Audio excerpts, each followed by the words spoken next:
ये कैसा सपना था नाथ? क्या वो शिशु हनुमान थे? किंतु मुरली मनोहर वर की अप्सरा वानर को कैसे जन्म दे सकती है?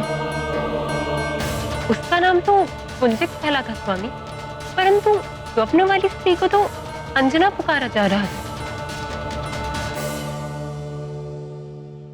पुंजिक स्थला स्वप्न में अपना भविष्य देख रही थी। उसे पवन पुत्र हनुमान की माता बनने के लिए अंजना नामक वानरी के रूप में जन्म लेना पड़ा, एक श्राप के कारण। किंतु पुंजिक स्थला तो भगवान भोलेनाथ की अनन्य भक्त थी, वो श्राप की भागी कैसे हो गई? और श्राप दिया भी तो किसने और क्यों? इस जगत में सौभाग्य या दुर्भाग्य, श्राप या वरदान कुछ भी अकारण नहीं होता। पुंजिक स्थला को एक महान दायित्व दिया गया था। उसके लिए उसे श्राप की देहरी पर पांव रखना ही पड़ा। पुंजिक स्थला की जैसी श्रद्धा भगवान भोलेनाथ में थी, वैसी ही देवगुरु बृहस्पति में भी सदा ही उनकी सेवा सत्कार में लगी रहती। एक बार गुरु को प्रसन्न करने के लिए उसने एक रुद्राक्ष माला बनाई। गुरुदेव, ये भेंट स्वीकार कीजिए। ये कैसी अनुपम माला है पुंजिक स्थला? पुत्रवती भव।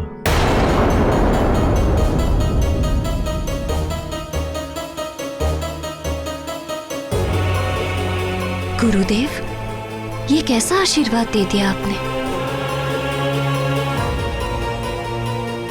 मैं स्वयं चकित हूं पुत्री कि मेरे मुख से ऐसा वचन किस कारण निकला। निश्चित ही ये देवी प्रेरणा से ऐसा हुआ है। किंतु गुरुदेव, मैं तो अप्सरा हूं और अप्सराएं कभी मां नहीं बनती। ये मैं नहीं जानता कि मेरे मुख से ये आशीर्वाद क्यों निकला, किंतु ये असंभव ही नहीं है। तुम भी भगवान शंकर, जगत जननी माता पार्वती के आशीर्वाद से एक पुत्र की माता बनोगी। तुम्हारा पुत्र परम ज्ञानी, महाबली, सर्वगुण संपन्न, अजय और अभय होगा। तीनों लोकों में उसके यश और कीर्ति की गाथा गाई जाएगी। इस रुद्राक्ष माला की यात्रा अभी आरंभ हुई है। कुछ दिन बीत गए। पुंजिक स्थला स्वर्ग के अपने जीवन में इस घटना को भूलने सी लगी थी। फिर एक दिन पुंजिक स्थला अपनी सखियों के साथ गगन विहार करते हुए पृथ्वी की ओर जा निकली।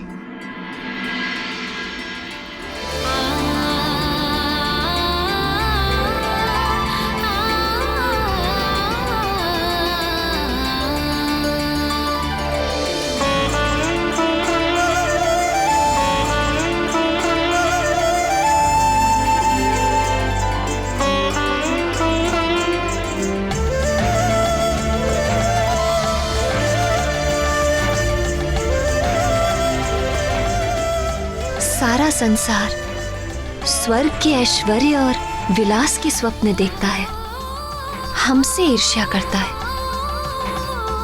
किंतु पृथ्वी की सुंदरता की कोई तुलना नहीं। यहाँ हर पल एक नया दृश्य, नया रंग, एक नया भाव। अच्छा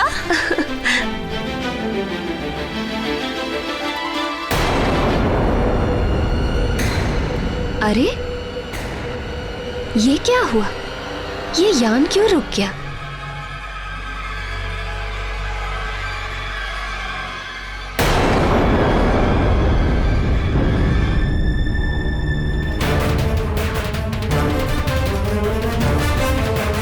हे यान, अगर आगे नहीं बढ़ सकते तो हमें नीचे ले चलो।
मुझे क्षमा कर दीजिए। मैं वो वानर आकृति देखकर, मुनिवर, मैंने आपकी तपस्या भंग की है। मुझे नहीं पता था कि भीतर आप हैं। मिट्टी की वाम्बी में मुझे वानर आकृति दिख रही थी तो।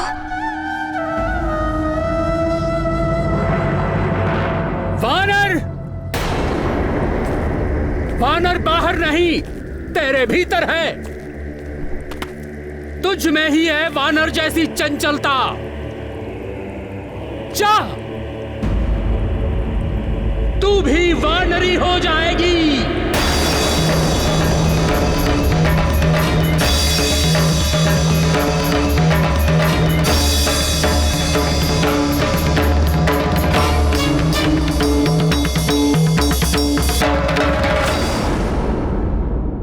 किंतु प्रभु, पुंजिकस्थला तो बहुत ही शांत स्वभाव की अप्सरा थी।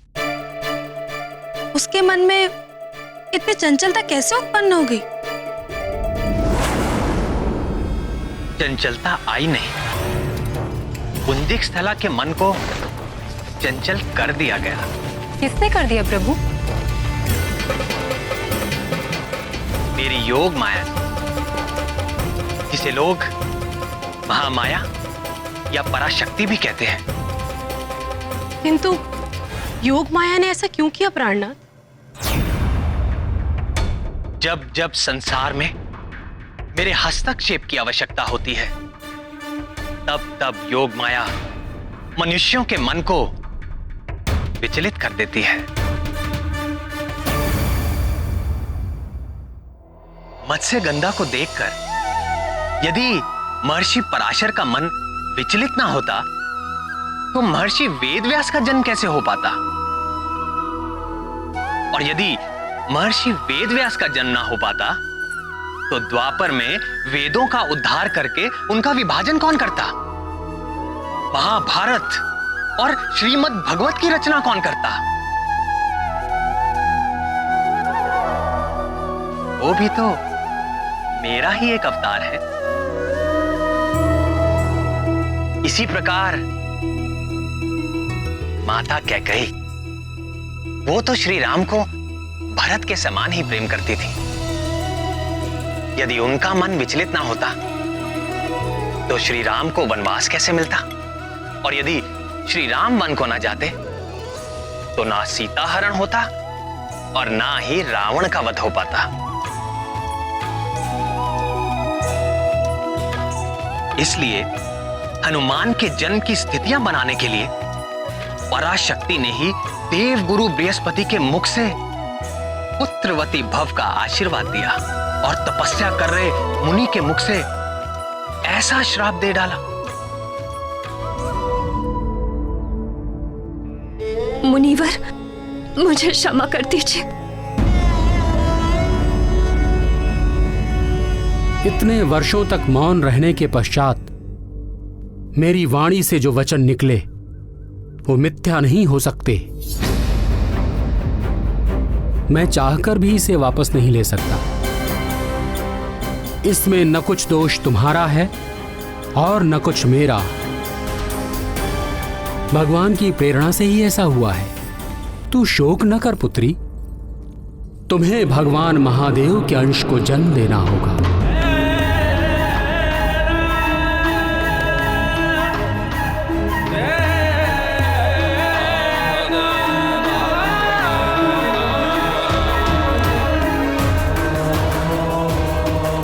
उसके कुछ काल पश्चात तुम्हें अपना अप्सरा रूप पुनः प्राप्त हो जाएगा और तुम स्वर्ग को लौट सकोगी।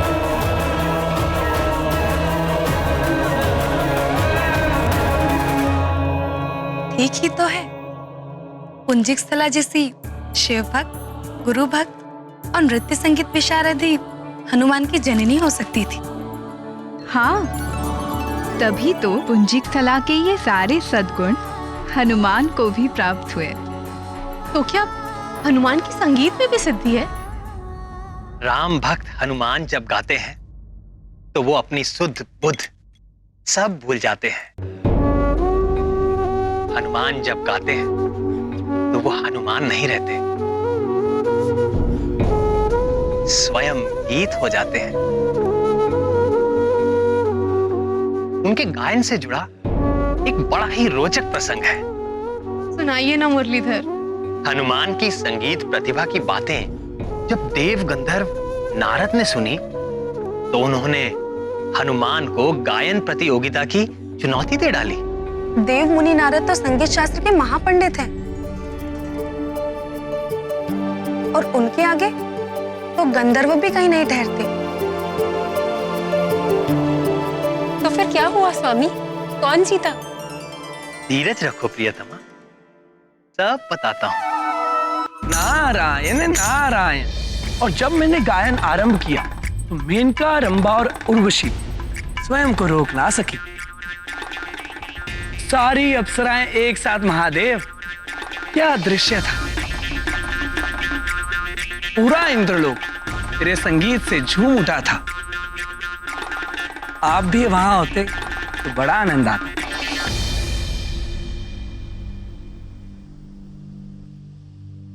उस भोग विलास के संसार में मेरे जैसे बैरागी का क्या काम देव, किंतु भाग्य से आप यहां चले आए।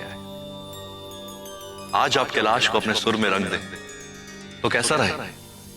आप तो जानते ही हैं महादेव कि मैं तो हर पल शब ब्रह्म में लीन रहता हूं, पर स्वर्गलोक जैसी दिव्य संगत भी तो होनी चाहिए, तब आनंद आएगा। यदि ऐसा है तो रामदूत हनुमान को बुला लेते हैं। आप ही की तरह वे भी भगवान के अनन्य भक्त हैं और उत्तम कोटि के संगीतज्ञ भी। हनुमान संगीतज्ञ? वो तो थोड़ा बहुत खड़ताल मंजीरा बजा लेते हैं, इससे अधिक तो कुछ और नहीं नहीं नारद, बजरंगबली बड़े मर्मज्ञ हैं। वो जब गाते हैं तो कुछ भी प्रभावित हुए बिना नहीं रह सकता। क्या आप उन्हें इतना ही बड़ा गायक मानते हैं कि वो मेरे साथ संगत कर सके? तो बुला लीजिए उन्हें। आज कैलाश में मेरी और उनकी प्रतियोगिता हो ही जाए। अवश्य देवर्षि।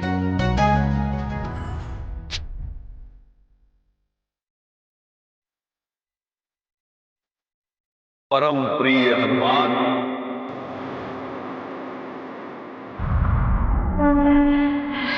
जय श्री राम।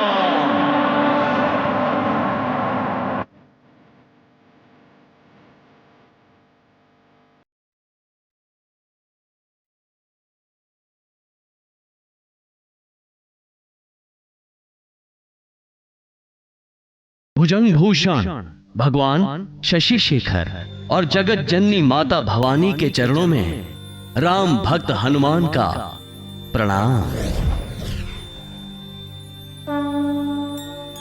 सदा रहो रघुपति के दासा।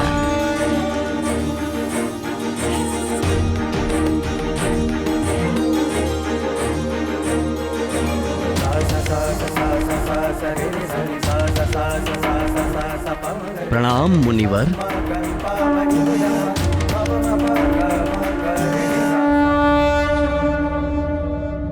प्रिय आंजनेय, आज कैलाश आपके संगीत को सुनना चाहता है, आपके गीतों को गुनना चाहता है। देखिए, संगीत शिरोमणि नारद जी भी यहां पर, वे भी आपके साथ सुर मिलाने के इच्छुक हैं। कहाँ नारद जी का गीत संगीत? भगवान नटराज और कहाँ मैं? संगीत के नाम पर तो बस कुछ खड़ताल मंजीरा खड़का लेता हूं। वह गीत के नाम पे केवल अपने प्रभु श्री राम के नाम का जाप करता हूं। उसी रस के तो हम भी प्यासे हैं हनुमान। गाइए भक्त शिरोमणि।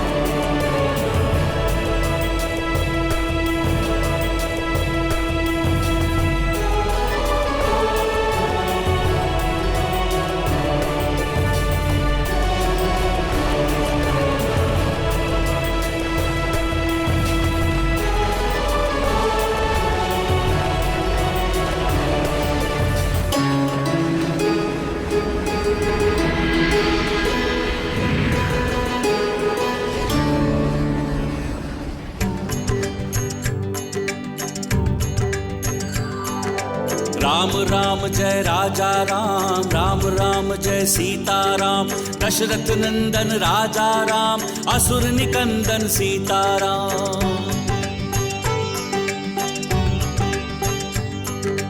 राम राम जय राजा राम, रघुपति राघव राजा राम। राम राम जय राजा राम, राम राम जय सीताराम। राम राम जय राजा राम, राम राम जय सीताराम। दशरथ नंदन राजा राम, असुर निकंदन सीताराम। राम राम जय राजा राम, रघुपति राघव राजा राम। राम राम जय राजा राम, राम राम जय सीताराम।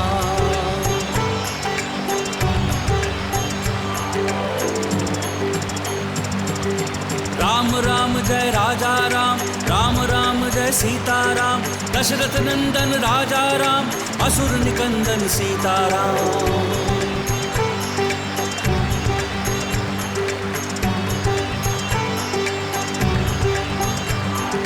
राम राम जय राजा राम, रघुपति राघव राजा राम। राम राम जय राजा राम, राम राम जय सीताराम। जय जय श्री राम, जय श्री राम, जय जय श्री